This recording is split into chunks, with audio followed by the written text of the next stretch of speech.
Video like जरूर कर लीजिए और ऐसे वीडियो लगातार फ्री में पाने के लिए चैनल को तुरंत सब्सक्राइब कर लीजिए और बेल आइकन को जरूर टैप कर लीजिए ताकि आगे भी सारे वीडियो आपको मिलते रहे। यूट्यूब में फॉलो करते हैं तो प्लीज ये वाला फ्री टेलीग्राम चैनल जरूर ज्वाइन कर लीजिएगा। सारे नोटिफिकेशन सारे अपडेट यहीं पे आते हैं, ध्यान रखिए।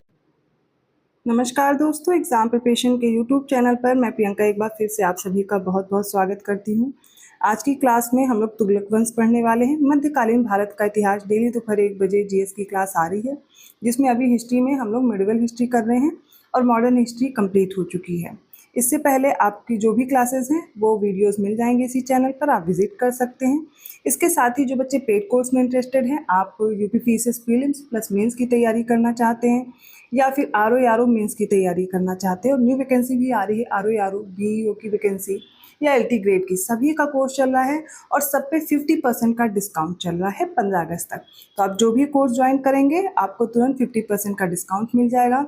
एलटी ग्रेड के लिए जो बच्चे जीएस सेक्शन देखना चाहते हैं उनके लिए आपको 50% ऑफ मिल रहा है। ज्ञान सर एजुकेशन ऐप में आपको कोर्स मिल जाएगा और बाकी जो कोर्सेज हैं वो आपको स्टडी फॉर सिविल सर्विसेज के ऐप में मिल जाएंगे।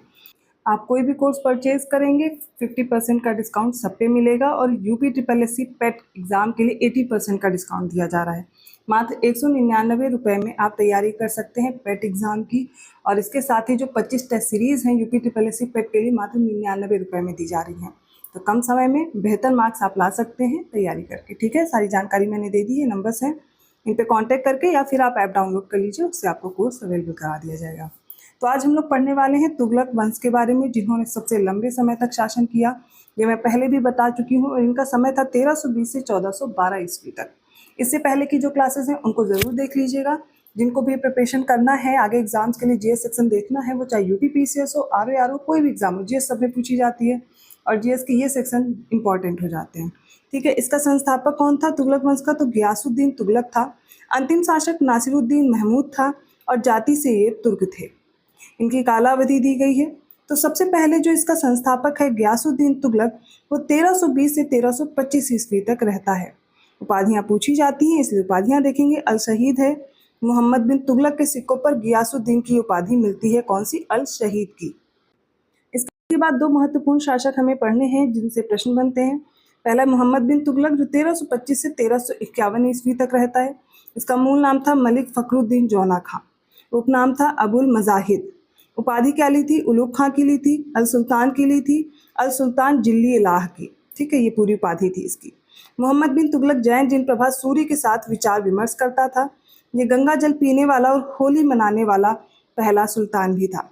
अगला आता है फिरोज तुगलक जो 1351 से 1388 ईस्वी तक रहता है और इसका मूल नाम था कमालुद्दीन फिरोज। और उपाधि क्या थी? तो सैयद उस सलातीन थी। खलीफा से ये उपाधि उसको मिली थी। सल्तनत का जैसिंग इसे कहा जाता है।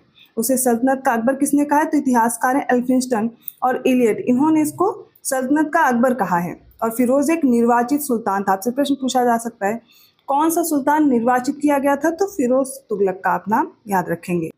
इसके बाद कौन कौन से शासक रहते हैं? तो गियासुद्दीन तुगलक था द्वितीय, और या फिर तुगलक शाही से बोलते हैं, 1388 से 1389 ईस्वी तक।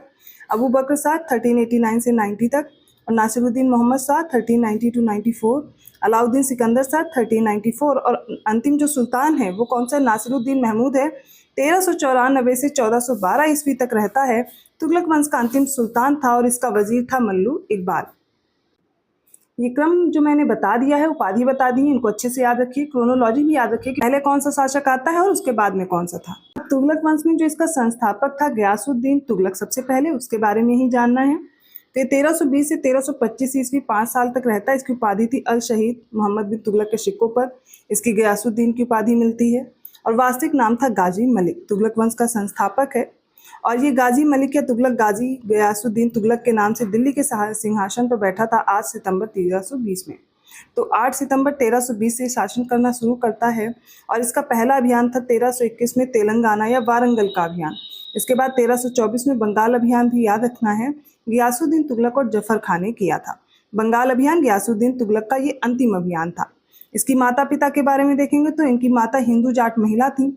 पिता कौन थे? पिता एक करौना तुर्क थे। बलबन का ये एक दास था। आपको पता है हमने जो पिछला वंश पढ़ा है बलबन जो गुलाम वंश था, उसके बाद खिलजी वंश आ जाता है, उससे पहले किसका दास रहा था? तो बलबन का दास था। जलालुद्दीन खिलजी और गयासुद्दीन तुगलक सुल्तान बनने से पूर्व उत्तर पश्चिम सीमाओं के प्रधान रक्षक वार्डन ऑफ द मार्चेस थे। गयासुद्दीन तुगलक ने जलालुद्दीन खिलजी द्वारा प्रस्तुत कल्याण और मानवतावाद को पुनः शुरू किया और तुगलक दिल्ली सल्तनत का पहला सुल्तान था जिसने कृषकों की भलाई के लिए प्रयत्न किया और इसका कहना था कि देश करके बोझ से नष्ट न हो जाए और सुधार का मार्ग अवरुद्ध न हो जाए। गयासुद्दीन ने उल्मा द्वारा उपभोग की जाने वाली जमीनों की जांच कराई, उनमें से बहुतों के क्षेत्र में कमी कर दी गई। गयासुद्दीन राजकवि अमीर खुसरो का प्रति मास 1000 जो टंका पेंशन है वो दिया करता था और ये तुगलक ने ही अपने साम्राज्य से संगीत का निषेध कर दिया था। इसी आधार पर उसने 5 धर्माधिकारियों से निजामुद्दीन औलिया के मजलिसों के समा और नृत्य पर रोक लगाने की सलाह दी थी। देखिए इनका मतभेद था निजामुद्दीन औलिया से, क्योंकि ये संगीत को निषेध कर रहे थे, जबकि जो निजामुद्दीन औलिया थे ये भक्ति किस प्रकार करते थे, तो समा बांधकर या संगीत के माध्यम से। तो गयासुद्दीन ने शराब निर्माण और विक्रय तथा द्युत प्रथा को रोकने का भी प्रयास किया। डाक व्यवस्था को पूर्ण रूप से संगठित करने का श्रेय गयासुद्दीन तुगलक को ही जाता है। इसने प्रत्येक 2-3 मील पर एक डाक चौकी स्थापित की थी और डाक व्यवस्था का विस्तृत उल्लेख करने वाला इतिहासकार कौन है, तो इब्न बतूता है। ठीक है। अधिकारियों के पथ प्रदर्शन तथा उनके निर्णयों में एक रूपता लाने के लिए उसने एक विधि संहिता बनाई। गयासुद्दीन तुगलक के समय में लगान किसानों से पहले की तरह पैदावार का 1/5 से 1/3 भाग वसूल किया जाने लगा। आवश्यकता अनुसार अकाल की स्थिति में भूमि कर को माफ किया जा सकता था और राजस्व वसूली में सरकारी कर्मचारियों को हिस्सा ना देकर मुक्त जागीरें दे दी गई थी। तो आपको बताना है कि गयासुद्दीन तुगलक के समय पर इसने जो पैदावार पर कर लिया वो 1/5 से 1/3 भाग वसूला, लेकिन अलाउद्दीन खिलजी ने कितना लिया था ये आप कमेंट करके बताएंगे। गयासुद्दीन तुगलक अलाउद्दीन खिलजी के शासनकाल में कई महत्वपूर्ण अभियानों का अध्यक्ष था तथा उसे दीपालपुर का राज्यपाल भी नियुक्त किया गया था।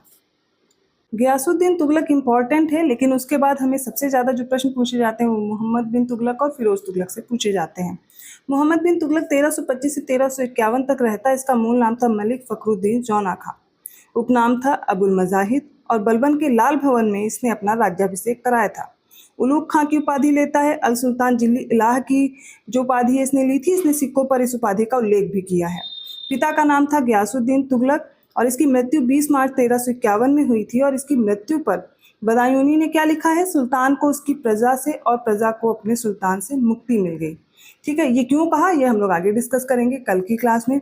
मोहम्मद बिन तुगलक के बारे में काफ़ी फैक्ट पूछे जाते हैं, तो एक विस्तृत क्लास की ज़रूरत है, वो मैं अगली क्लास में इसको पूरी तरह समझाऊंगी। अभी तक आपने जो पढ़ा एक बार पढ़ के आपको कुछ चीज़ें याद हो गई होंगी, दोबारा रिवाइज कर लेंगे, नहीं भूलेगा। ठीक है, क्लास कैसी लगी कमेंट करके ज़रूर बताइएगा। वीडियो अच्छा लगा तो लाइक करना मत भूलिए। चैनल को अभी तक सब्सक्राइब नहीं किया तो वो भी कर लीजिए। बेल आइकन प्रेस कर देंगे तो अगले वीडियोस के नोटिफिकेशन भी आसानी से मिल जाएंगे। और पेड कोर्स के लिए मैंने फिर से बता दिया है कि 50% का डिस्काउंट आपको सभी कोर्स पे मिल रहा है। तो आप जो भी course study for civil services का ज्वाइन करना चाहते हैं, समय रहते आप ज्वाइन कर लीजिए। 15 अगस्त तक ही आपको ऑफर दिया गया है।